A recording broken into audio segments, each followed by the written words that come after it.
Totally. Okay. Really cool. All right, heads up, guys.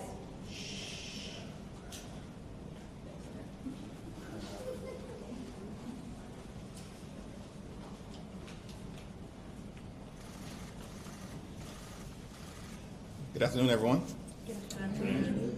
This is day 20 of the Trump Republican shutdown, and Republicans have shown zero interest in reopening the government, enacting a bipartisan spending agreement that actually is designed to make life better for the American people, and address the healthcare crisis that Republicans have created that is devastating people all across America. Our position as Democrats remain clear in the House and in the Senate. We need to reopen the government, and we need to do that now. We need to find a bipartisan path toward enacting a spending agreement that actually is designed to make life better for the American people, as opposed to hurting everyday Americans. And we need to decisively address the Republican health care crisis that is crushing people all across the country. Working class America, rural America, urban America, the heartland of America, small town America, and black and brown communities all across America. The Republican health care crisis, as Marjorie Taylor Greene has repeatedly indicated, is real, and it's having devastating impacts that are becoming increasingly apparent to the American people. In Idaho, 100,000 Americans are at risk of losing their health care if the Affordable Care Act tax credits expire, because it will become unaffordable for them. In Georgia, Virginia, and Maryland, people are now finding out that their health insurance premiums are about to increase, in some instances, by more than $2,000 per month, for a total of $24,000 per year. No one can afford those types of increases. In Alabama, it's now clear that at least 50 rural hospitals are at risk of closing because of what Republicans have done in devastating Medicaid in their one big ugly bill. The Republican health care crisis is real, and every day that passes by without action, it gets even worse for hardworking American taxpayers. Questions? Mr. Leader. Open enrollment, as you know, begins on November 1st. Once that date comes, will this fight for health care still be worth it? If we don't address the Republican health care crisis in advance of open enrollment on November 1st, it will become even more apparent to everyday Americans why we need to extend the Affordable Care Act tax credits. Because by that point, tens of millions of people across the country will realize that their health insurance premiums, copays, and deductibles have skyrocketed beyond what's affordable because of Republican inaction.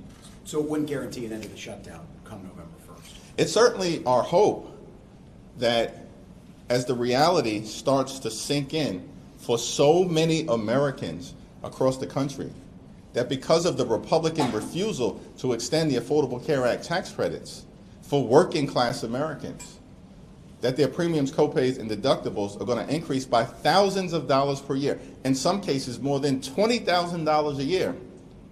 That action needs to be taken by the Congress now, as Democrats have been saying for the last several weeks. If Senate Democrats walk away with a failed vote to extend the ACA subsidies, let's say a 60-vote threshold, and declare victory and vote for the clean CR, would that be a satisfactory outcome for you, your caucus, your voters? House and Senate Democrats have been on the same page from the very beginning of the effort to try to fund the government, which is to make clear we need to cancel the cuts, lower the cost, save health care. Thank you, Mr. Leader. Speaker Johnson held his press conference with Chip Roy, Andy Harris of the Freedom Caucus this morning. He said that Republicans were captive to the left. That's why you and Chuck Schumer were so supportive of the No Kings rally this weekend. I want to kind of get your sense of how do you see the Republican opposition to the ACA subsidies, which is something that the Freedom Caucus is leading on. Can you speak about that dynamic of them framing you all as captive to the left when the Freedom Caucus is kind of leading on their opposition to expanding the ACA subsidies? Yeah, House Republicans are divorced from reality and have continued to function as nothing more than wholly owned subsidiaries of Donald Trump and his extreme administration from the very beginning of this Congress. Republicans have done nothing to make life better for the American people. That's why the American people know overwhelmingly that the country is heading in the wrong direction, and why Donald Trump's approval ratings are at rock bottom. Republicans promised that they were going to lower the high cost of living on day one, but that hasn't happened. Costs haven't gone down. Costs are going up. Electricity prices are through the roof. Housing costs too expensive. Childcare costs too expensive. Groceries too expensive. And now, because of Republican refusal to extend the Affordable Care Act tax credits, tens of millions of Americans are about to experience these dramatically increased health care premiums such that they will be unable to see a doctor when they need one, when their children need one, or when their family needs one. Like, at the end of the day, this is about the health care of the American people. And this is about driving down the high cost of living. No matter what lies or disinformation Republicans continue to try to put out there in the public domain. The Republican argument coming from the House has changed every week. It literally has changed every week. Now it's because of the No King's Day peaceful, patriotic, and powerful protest that occurred this weekend. In a few days, it'll be about something else. Democrats from the very beginning have been crystal clear and consistent. Cancel the cuts, lower the costs, save health care. Do you see this shutdown ending in any way without Trump's involvement? Does he need to get involved? Donald Trump definitively needs to get involved. He needs to get off the sidelines, get off the golf course, and actually decide to end the shutdown that he's created, that he has allowed to happen. We know that House and Senate Republicans don't do anything without getting permission from their boss, Donald J. Trump. And the reason why there have been no negotiations, zero negotiations, since Republicans shut the government down, is because Donald Trump clearly wants the government shut down. He wants to inflict pain on the American people. And this will not change until Donald Trump gives Republicans permission to sit down with Democrats. And as we've indicated, we are ready, willing, and able to sit down anytime, any place, with anyone here at the Capitol or back in the White House to try to enact a bipartisan spending agreement that actually improves the quality of life of the American people and addresses decisively the Republican health care crisis that is devastating people all across the country. Mr. Lee, we heard some interesting comments from the HFC, House Freedom Caucus today, that they would possibly be open to a subsidy extension if they got certain changes to health care policies like HSA expansion, or short-term plans. Is it a clean subsidy extension only for you, or are you open to some of these ideas at the Freedom Caucus and other places? Well, our position has been that we are open certainly to anything bipartisan that emerges from the Senate in good faith, that reopens the government, but at the same time decisively addresses the Republican health care crisis, which includes, but is not limited to, extending the Affordable Care Act tax credits, because that needs to be done with urgency, given the fact that open enrollment starts on November 1st. And all across the country right now, tens of millions of Americans are receiving notices that are shocking them in terms of the premiums, copays, and deductible increases that they are being forced to absorb because of Republican in action. The other thing that is interesting is that, remember, Republicans have tried to repeal the Affordable Care Act more than 70 times since 2010. These are extremists who have repeatedly tried to take health care away from the American people, which is why I think we've indicated it's a common sense approach that we actually need to reach an agreement to address the Republican health care crisis and not simply be given a promise to consider legislation at some point off in the future. Thank you, Mr. Leader. This week, the Senate is expected to vote on legislation that will pay federal employees and U.S. service members who've been working throughout the shutdown. Do you encourage your Democratic colleagues to support this when it comes on the floor? It's my understanding that that is not a comprehensive bill that actually is designed to reopen the government while at the same time addressing the issues that need to be confronted on behalf of the American people, which include lowering the high cost of living and decisively addressing the Republican health care crisis.